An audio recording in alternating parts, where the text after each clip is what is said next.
Hey, good afternoon, everybody. Welcome to our Sunday afternoon Meet the Atheists segment. It gives me a great pleasure to introduce Robin Jackson to you guys, and Bolelang is also joining us today. Today we are going to investigate and see, what it's like to no longer be one of Jehovah's Witnesses. Yeah. Yeah. Welcome. Thanks, Dean. Yeah, thanks, Dean. Thanks for having me on your show. Yeah. You are muted. Your microphone is muted, Ntate. I say I'm here to listen to somebody who might have some experiences that I had. Oh, good. Yeah. Very interesting. I think so. Let's just jump straight into it. Tell us a little bit about your background. Did you grow up in a religious family? Was your family JWs? How? Just paint the picture for us there. Shall I go first? I'll go first. Yes. I actually had a very, very interesting upbringing, childhood. It spanned across 3 denominations, actually. So I was baptized in the Anglican Church as a baby. Yeah. I grew up. My father was Anglican. My mother was a Congregationalist. So there was a period where I used to attend a Congregationalist church, and then I started attending the Jehovah's Witnesses because my dad became a Jehovah's Witness. So I started attending the Jehovah's Witness church. So yeah, mine spanned across 3 denominations in my early childhood. So it was, yeah. And of course, the last one, the Jehovah's Witness. The Jehovah's Witness one stuck with me. I was born there. Yeah. By the time that I was born, my parents were already part of the organization. Yeah. That's weird. Oh, wow. Yeah, so you were born in. Was also. Yeah. And tell me, just for a little bit of background, the Jehovah's Witness organization, that's a pretty newish denomination of Christianity, isn't it? It's not like centuries and centuries old. It's a couple of 100 years old, if I'm not wrong. That's correct. Yeah. It basically started late 1800s by a guy named Charles Taze Russell. They started off as international Bible students, and it was only around the 1920s that it was rebranded to the Jehovah's Witnesses. So yes, actually a very newish denomination, considering all the other mainstream denominations. So they're actually quite a newish. A lot of Millerite influences. Seventh-day Adventists is an offshoot of the early Millerites as well. The Bible students were all, so there was a lot of that influence during that time period with Charles Taze Russell coming out of that time period. They're quite a newish denomination, or a sect of Christianity, basically. Yeah, I find it. It's always strange to me how people can have so many different versions of the truth, Correct. Absolutely. Yeah.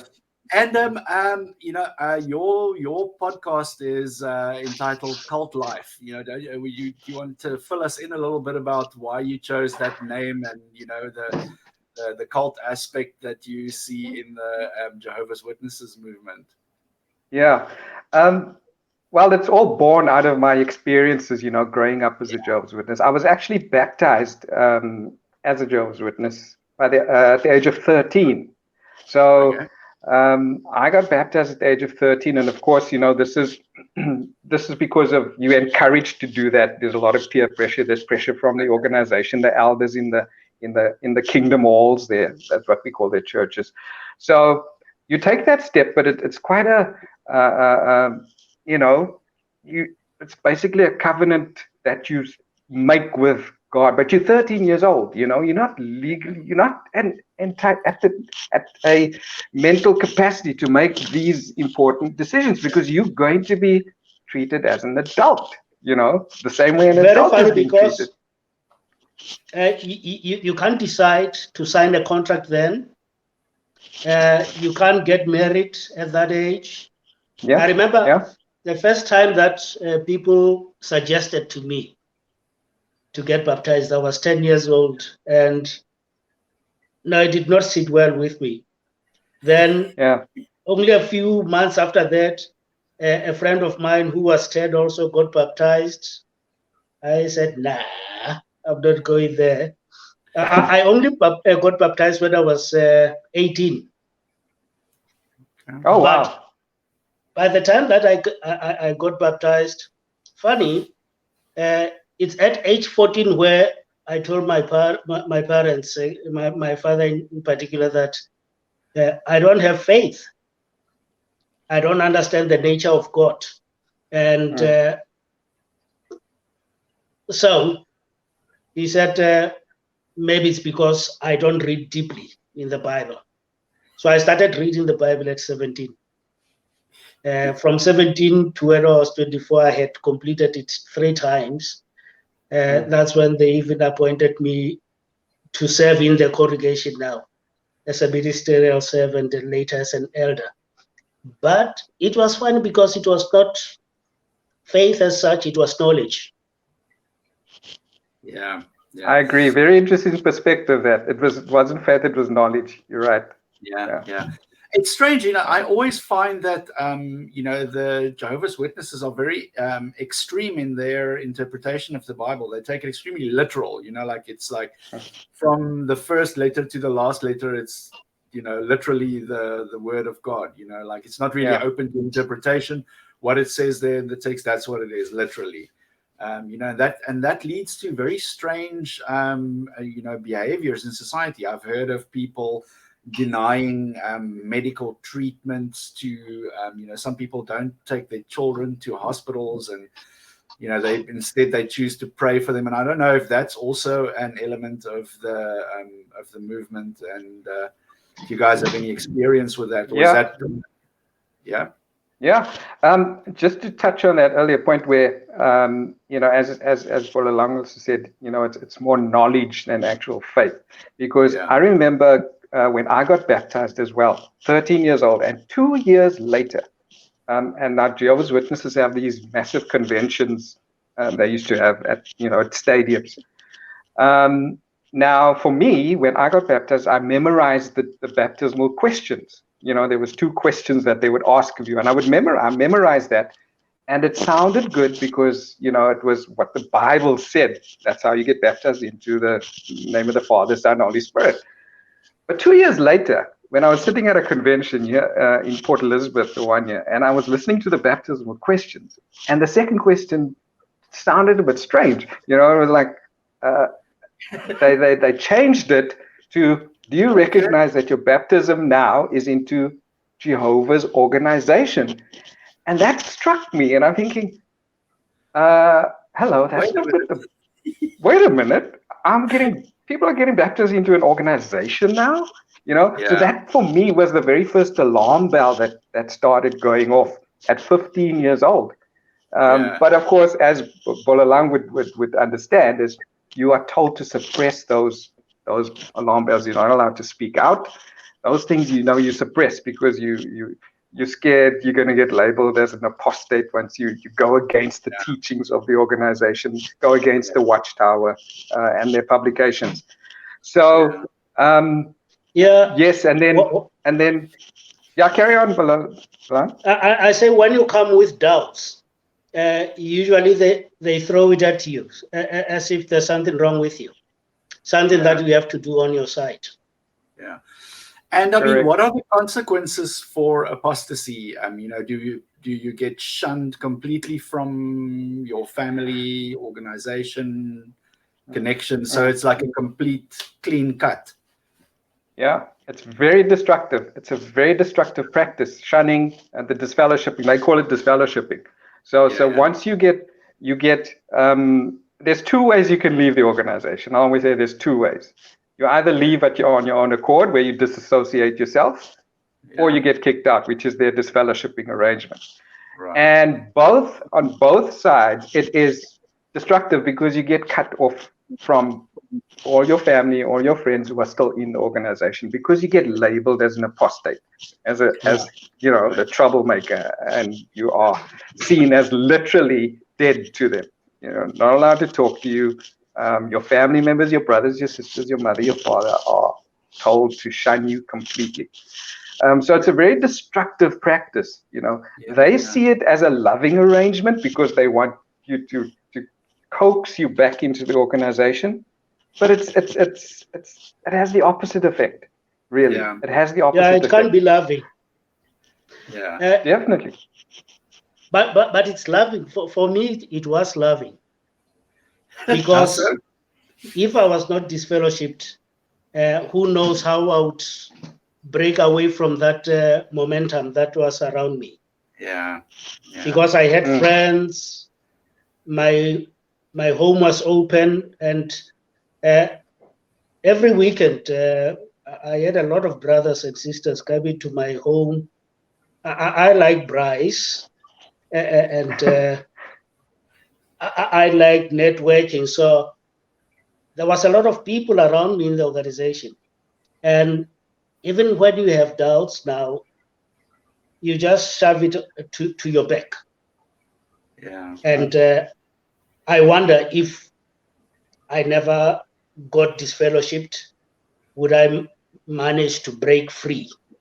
Yeah. Because that social structure would have just kept me there. I would have died just doing what I'm used to doing, with the inertia that started when I was young. You would have died knocking on doors. Yeah, that's a very interesting perspective that you mentioned there, Lalang. I've never seen it that way. Sometimes that arrangement, that disfellowshipping arrangement, as you get disfellowshipped or kicked out, actually wakes a lot of people up. To how conditional their love actually is. And it takes you out of that situation, and it gives you some people the opportunity to really, really look deeper into this whole structure and the whole narrative around the organization. So that's a very interesting point that you mentioned there. Yeah. And I wonder how many people are stuck in there because now it feels normal, especially when you were born in it. So even if you see something that is not that okay, say, no, it's normal. Everybody's here. So that life goes on. Yeah, it reinforces, like being in a high control environment, especially, one with a religious flavor. The people around you reinforce that idea, so you're not very likely to step out of line, and that's the way that the cults and high control environments keep people locked in into the mindset. So what was the linchpin for you, Robin? Where was what was the turning point? Because some people remember a very defining moment. For other people, it's more like a gradual process of just taking things out of the bag only to discover it's empty at the end. What was the process like for you? For me, it was a gradual process, and I'll go back to that where I mentioned that the first alarm bell went off for me when that baptismal questions changed. But and all through my childhood and growing up as a teen into adulthood, there were things that didn't make sense to me, because I started researching the organizations, the Watchtower publications. But what I used to find was there were a lot of flip-flops, doctrinal flip-flops. So the one year they would say this, and then a few years down the line, it would be they would flip-flop that doctrine. And, it started, so I started using their very own publications. Because as Bolalang would know, that we were not allowed to research anything outside of the Watchtower publications, because everything outside of the organization is Satan. The internet was a bad thing. It was a bad don't go to thing. the internet. Yeah. How can knowledge be a bad thing? You know, like I don't get it. It's like, how can knowing and because I remember, and let's touch on the evolution. There was a book that they published, was called Life, How Did It Get Here, by Evolution or Creation. And that book, to me, when I started reading that book, now remember I was at high school and I did biology, and I used to read up a lot on biology and stuff like that, and a lot of these scientists and biologists. And I started seeing that they were taking the quotes in this book. They were taking a lot of these biologists and scientists. They were quoting them out of context and making it suit their narrative on in terms of evolution. And that to me was a big thing. I'm thinking, you're being very dishonest here, to the point where actually some of those scientists actually lambasted the organization for that book and said, you're taking us out of context. This is not what we said. You look at the bigger picture, So those are those little alarm bells and those little conflict of thought and that used to go off all along. So it was a gradual process for me. Got to the point where, it's like you bottle all these things up, and then eventually you take a step back and you say, listen, I can't do this anymore because this doesn't make sense to me anymore. I need to take a step back here. Yeah. Exactly. So for me, it was a gradual process. Yeah. And funny, you find that I can't do this any more moment. It's difficult. It starts from a long time ago, but when you see people that you have brought into the congregation, because I conducted a lot of successful home Bible studies where people got baptized and got into the organization. Wow. I have 2 children that were baptized in the congregation also. And you've got a wife who's zealous also, and you're sitting here and it's only you that has this doubt. And that moment of saying, I can't do this anymore, then it eats you alone. Because one thing that I have to admit, I was not the type of a person who prays when he's alone. I would pray with people in the congregation, with family when it. But what I noticed with me from long time ago, praying to God, alone, talking to God, it never made sense to me. From long time ago, it felt like, now I'm talking alone here. This is something funny. I always ask myself, God knows what I want and what I need. So what does he just want to hear me beg for it or what? Exactly, Like what's exactly. This all-seeing, omnipotent being, why does he need me to start? Yeah. He can read your mind. Exactly. Now you want to tell him about the mind that he knows already. Why? Yeah. And after some time, he knows something about you, but there you go, you tell it to the elders again. Why? Yeah. Why can't we conclude this with him and say, God, I'm masturbating and this thing they said is bad. Sorry. now you've got to tell the elders, sitting with 2 elders there. Hey, I was waiting. That's a big thing as well. Like the elders in the congregation, they've got a very strict control over the members as well. It's like people, it's not like the where you go to the Catholics confessionals and your sins are forgiven. Like you actually have to go and people will tell you exactly what you need to do to remedy it. It's a very formalized kind of oversight over the congregation, apparently. And even I've heard story, I'm not sure exactly how true this is, but like they more or less partner people up. It's not like they physically arrange marriages between couples, but it's more or less suggested by elders that this person is a good, godly person, and you know, would make a good spouse, and that person would not. You know, so there's all these kind of mechanisms that control every single aspect of your life. It's so how can you say totalitarian? You know, in its application. It's very, very strange to me. That is so true. You know, the organization controls every aspect of these people's lives, of your life when you're in there. Every aspect. There's a publication for everything. If you want, you know, it's been written in the Watchtower publication. So this is the guidelines. This is what you need to do. Yeah. So there's 8 men sitting in. Well, it used to be Brooklyn, New York. It's now Warwick, New York. They moved the headquarters there. Those 8 men control millions of Jehovah's Witnesses worldwide. Yeah. When Muslims say this is a way of life, they don't know. Jehovah's Witnesses, it's worse than Muslims when it comes to way of life. Yeah. Because even loving other people within the organization becomes that way of life. It's something that is given. You know how to behave when in a party. You know what time you stop the party. You know how long the funeral becomes.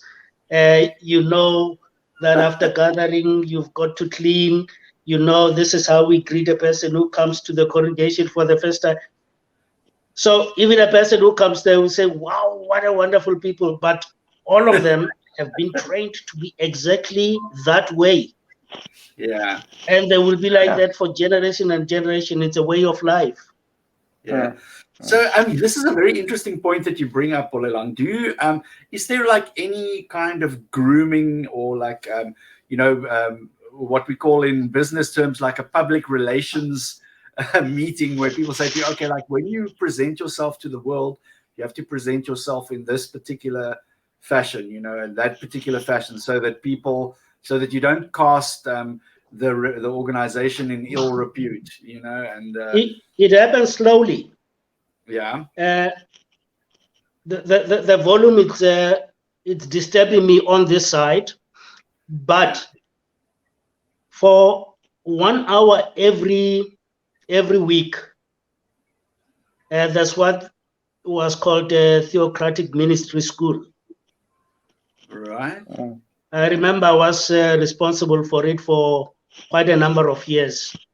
That's where you teach people how to present themselves, how to dress well, eye contact, articulation as you speak. So you'll find that nearly all Jehovah's Witnesses are good speakers, but it's because they've got a list where somebody takes and tells them that work here, and they will tell you even the material that you have to read to improve yourself there. Yeah. So that 1 hour every week, and the other 4 hours because it was 5 hours every week in different days where you have to go and these things are repeated. If you are not an elder or a ministerial servant, you see them the other 4 hours doing what you were taught during that hour when you were at the school. Right. So it becomes normal. It becomes second nature. Yeah. I know Dean likes to talk about the way that they look at people when they talk to you. That is taught. Yeah.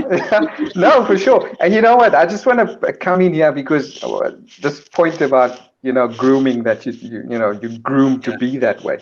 And I always get this question, what's the one thing you take away from your experience, from your time in the Jehovah's Witnesses? And I will always tell them, they taught me to speak publicly.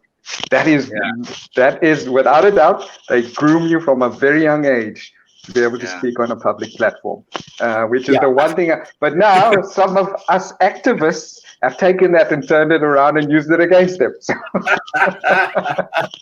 the irony.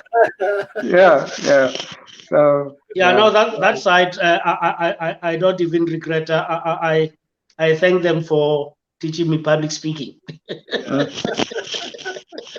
That's for sure. And also approaching people. When I approach people, if people reject me, I don't care. I've been rejected thousands and thousands of times, knocking at the doors. Even if people hit me with a door, I'm immune now. Yeah. A lot of objections. Yeah. Yeah, no, I was just gonna say is like you must be intimately familiar with the front door slamming.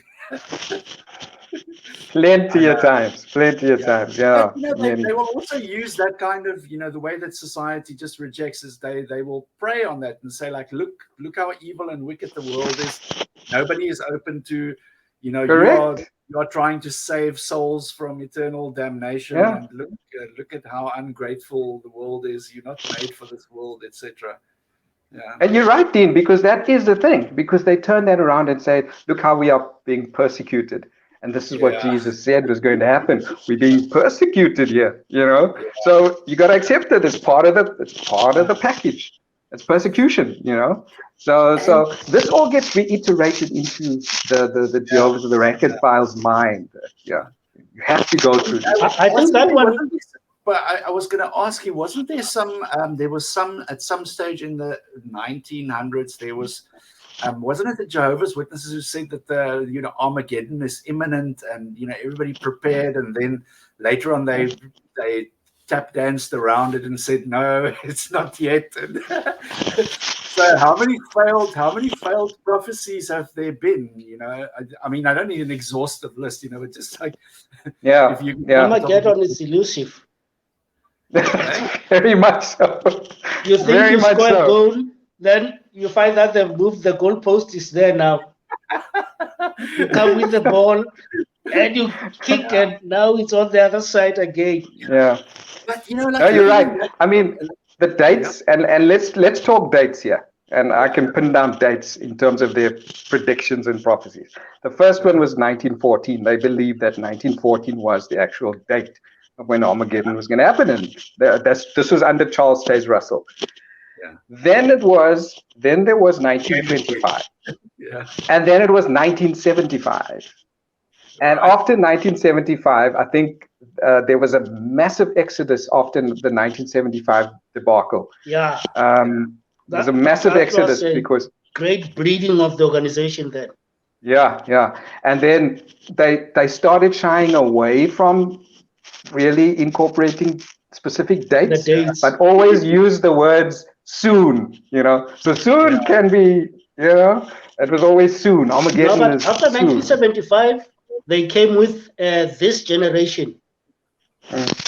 Yep. You remember that rhetoric? This generation will not pass away. It happened until all those generation. My grandmother was gone. Said, and they all generation passed away. That saw 1914. Yeah. Then it changed again. This generation stayed, and they defined it differently now. Yeah. So generation is not necessarily people who saw. Yeah.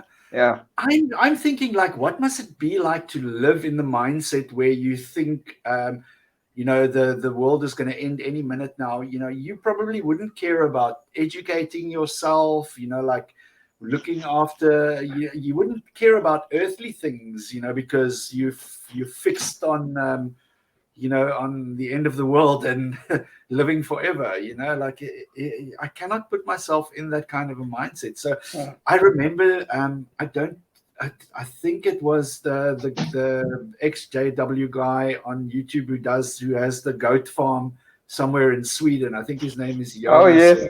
Yeah.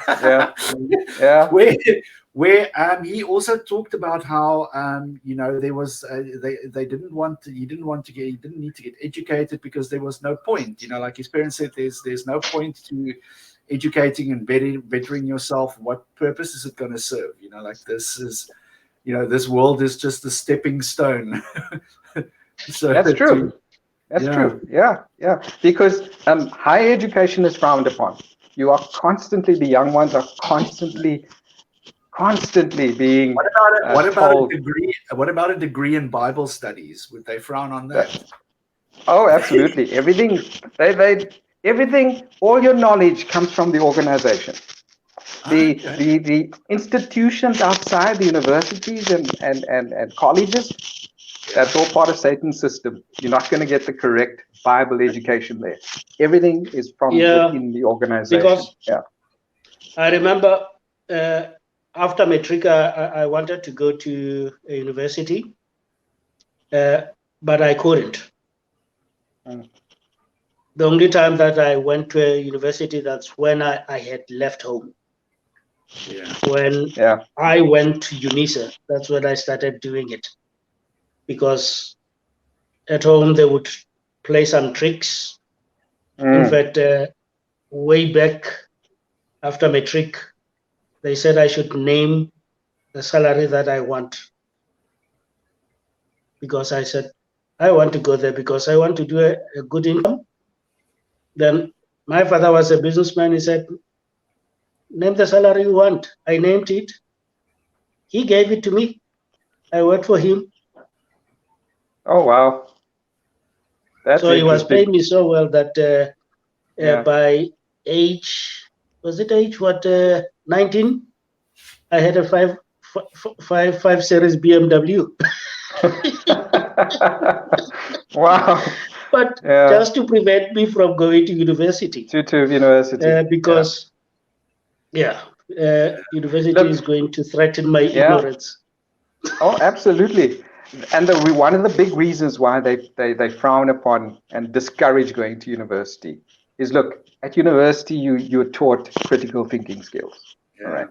So once you learn how to critically think about stuff, about things, you're going to start questioning the teachings of the organization, and that's what they're scared of, because it happens in a lot of cases. At UNISA, I was doing computer science and information technology. So I never even bumped into critical thinking there. Critical thinking, I learned it later when now I was doing other studies at UWC, when I was doing management studies. And even there, I took the economic and business studies, but I remember I was short of one subject. So I looked and I just picked that one, critical thinking, out of interest. And, that's the thing that has stuck in my mind even now from university. All the things that I learned, they are somewhere in the back minds, but that critical thinking first year course changed my life in a great manner. The vocabulary that was introduced into my language and the paradigm that I started seeing the world in shifted greatly. That's true. Yeah, it's amazing. Because it was in my 30s that I bumped on this subject. Maybe it is responsible also for finally saying, Ahmed, here's the towel and throw it.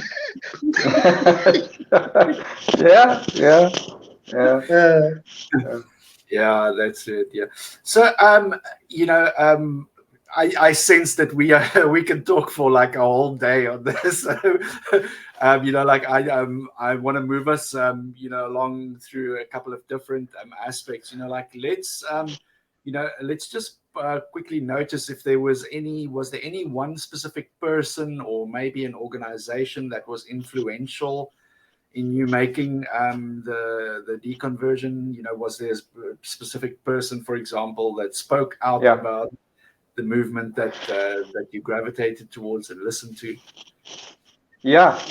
For me, it was, and I remember I was still in the organization at the time, and there was murmurings that a governing body member was disfellowshipped, right?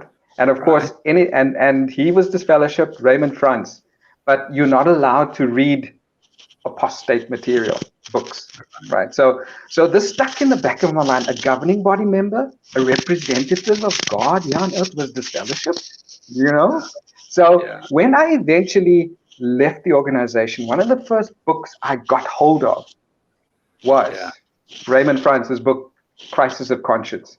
And I read that book like within a few number of days, and I was done. And that just confirmed my doubts and the concerns I had about the organization. Because here was a man who was at the top of the organization, a governing body member, and he was excommunicated. And when I started reading his book, it was the very same doubts and things I was concerned about, and was starting to question. And that just reiterated that, So he was very instrumental in my deconversion. However, there was still, when I left the organization, there was a period where I was still an active believer. Because you come out and you're still trying to make sense of religion, Christianity, and, you try to find your place. But you think to yourself, it must be that it's the religion, it's the church that's the problem, it's not the religion. Yes. And another book that for me was very, very instrumental, apart from Raymond Franz helping me leave the organization and confirming my doubts, was Richard Dawkins' The God Delusion. So I lapped up that book. For me, that was just, so those two, for me, stand out in helping me transition, and to help me to my deconstruction, my deconversion. It's so important. It's so important that we build, communities of people who have left religion, like atheist communities, strong communities, because when people leave a religion, they feel like they are going to be alone in the world. Like there's no, they're not going to have any friends. They're not going to have any social connections. So, it's very important that we are out there and that we're public, so that people who are having these doubts, like you say, that fear of leaving a environment where you are comfortable in, prevents a lot of people from, making, how can we say, following through on the doubts and actually questioning and leaving the organizations. Even though I can't hear properly, I heard you talking about the governing body. In my entire life as a Jehovah's Witness, I never trusted the governing body, because there's a time that it was all white. And I could not understand how would God's Spirit just choose white people, white males. That is so true. That is so true. And ignore the Chinese, the Arabs, the Africans, and I said, no, man, no, this is not cool. So I never believed that God speaks to them. I thought it's people who sit and who read the Bible and who have debates and say, no, man, I think it means this. And because they were not just one person, like a lot of churches where you find that it's led by one person, then their decisions needed some consensus. Right. That's how I view them. And also when I moved to the suburbs, because when I was in Johannesburg, I was in a place where there's a lot of Africans. So in the assemblies, I would get talks and talk to the people in the assembly. But when I came to Cape Town in the white area, I found that now these elders here, I was a elder in Johannesburg. Here in Cape Town now, they look at the brown skin. I said, nah, that Kay can't talk to us. Whatever. I mean, and I never got talks here in Cape Town in assemblies. Wow. Like I used to get talks in Johannesburg. And I noticed that, okay, now that there is some favoritism according to maybe race.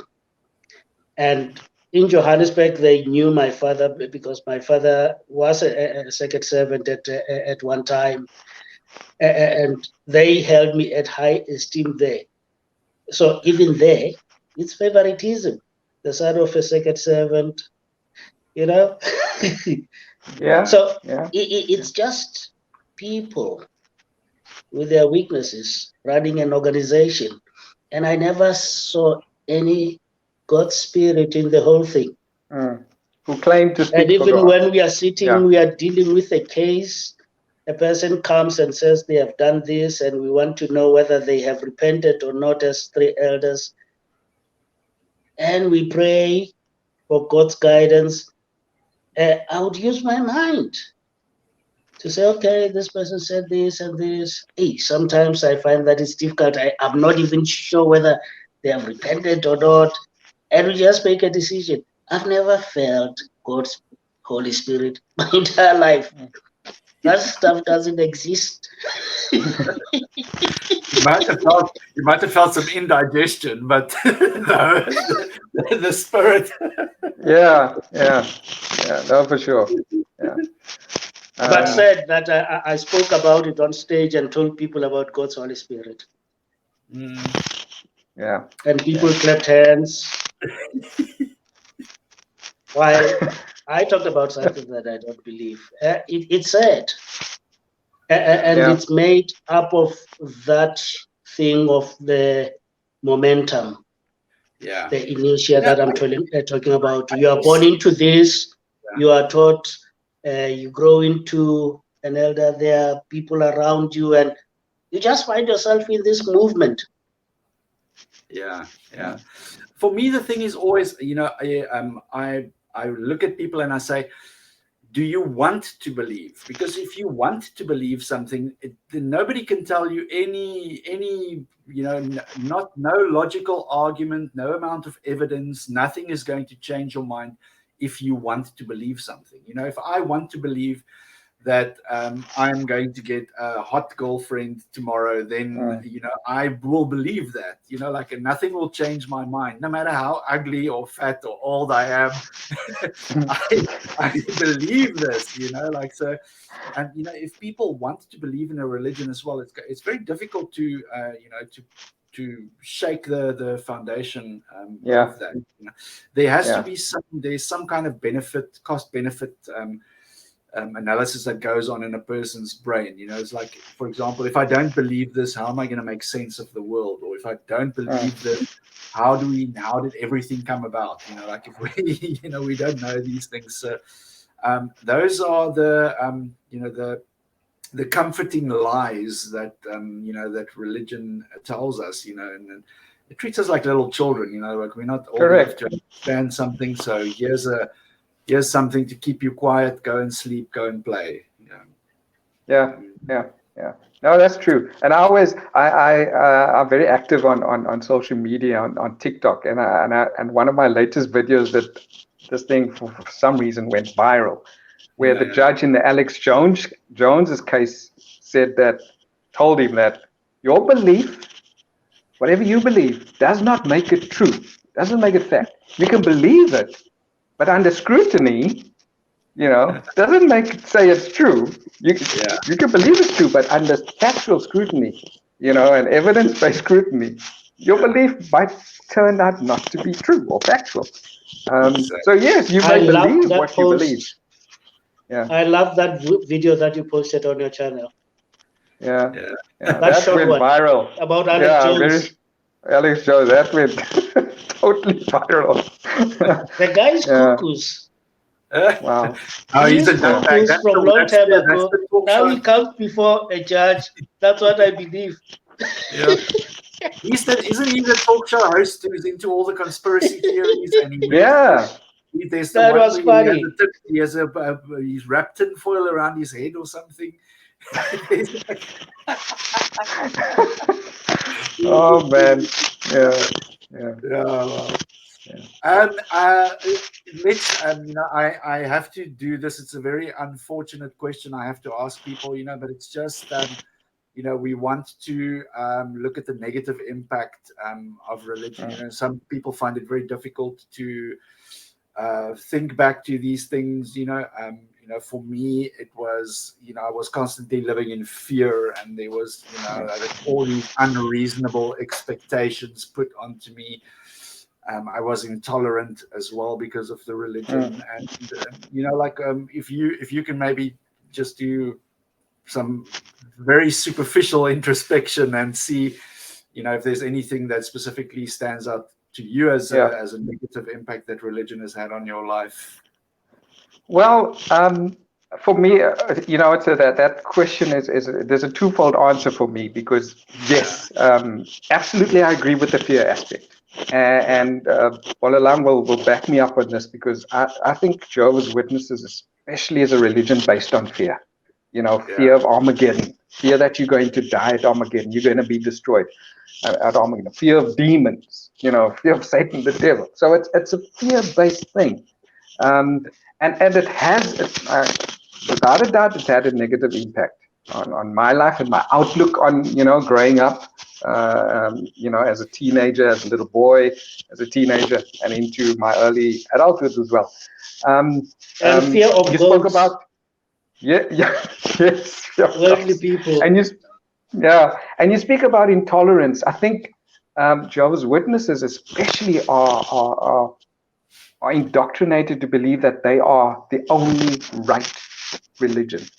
So that sense of it's indoctrinated into, and intolerance comes into play, definitely, because I had to unlearn those things, because I had to, once I left the religion and started integrating into normal society again, with, making friends outside, I had to come to terms with it's okay to disagree with, we can have differing viewpoints, and that's fine. Doesn't mean we can't be friends anymore, but we can have different viewpoints. We still have a bride, we still get together, and we have different viewpoints, and that's okay.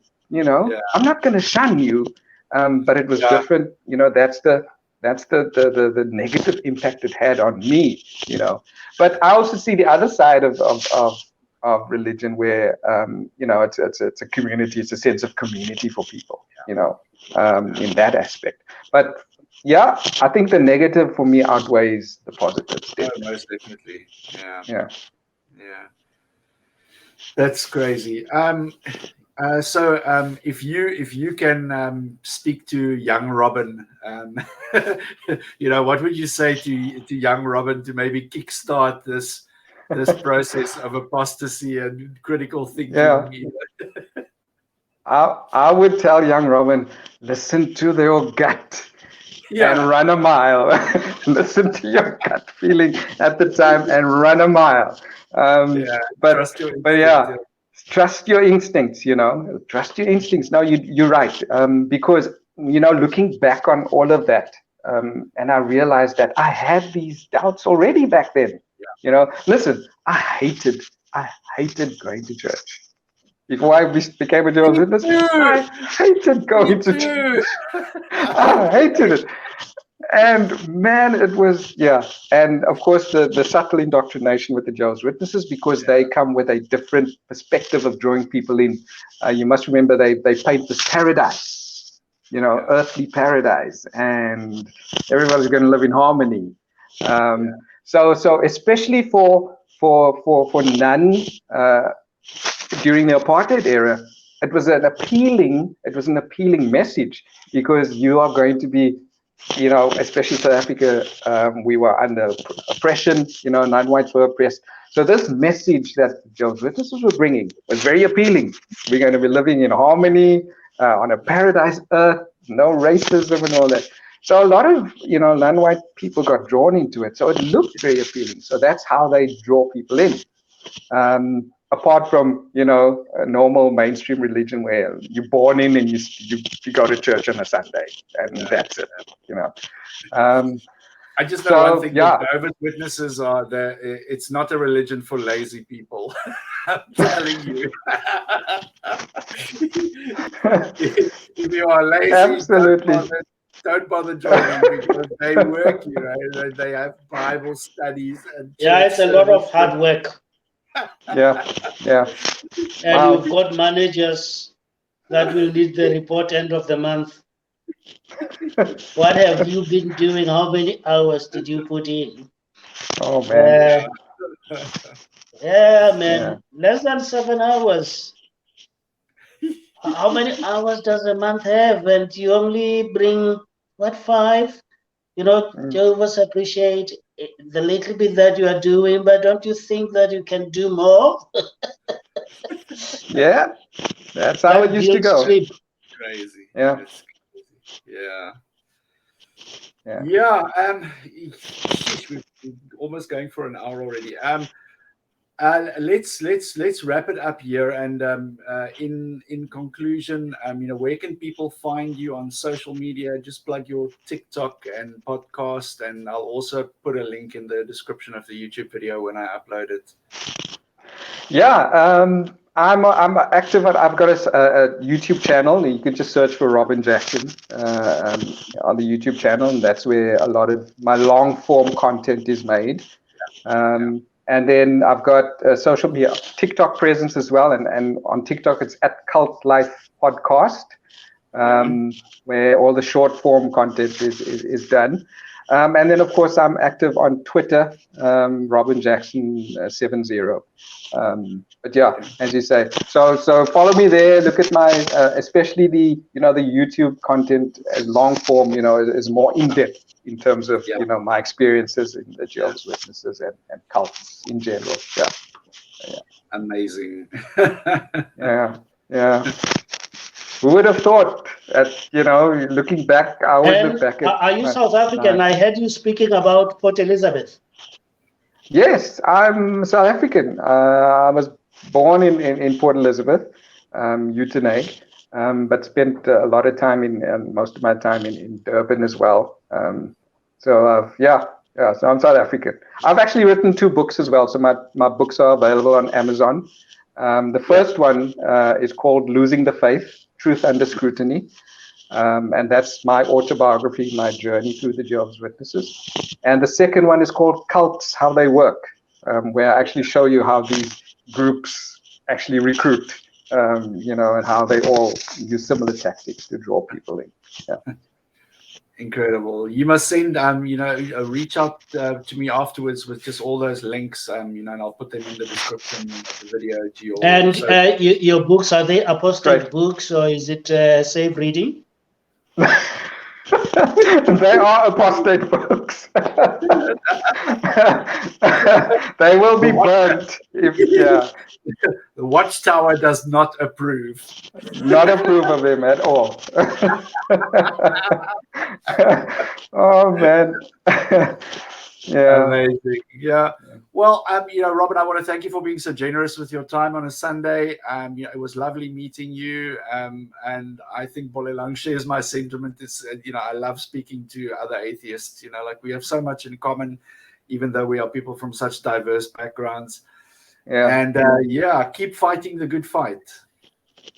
Thank you. I appreciate it. Thanks. It's been really good being on the show. Definitely. Let's keep in touch. I love it. Thank you for being with us. Yeah. Thank you. Amazing. Thank you, guys. Thank you so much, guys.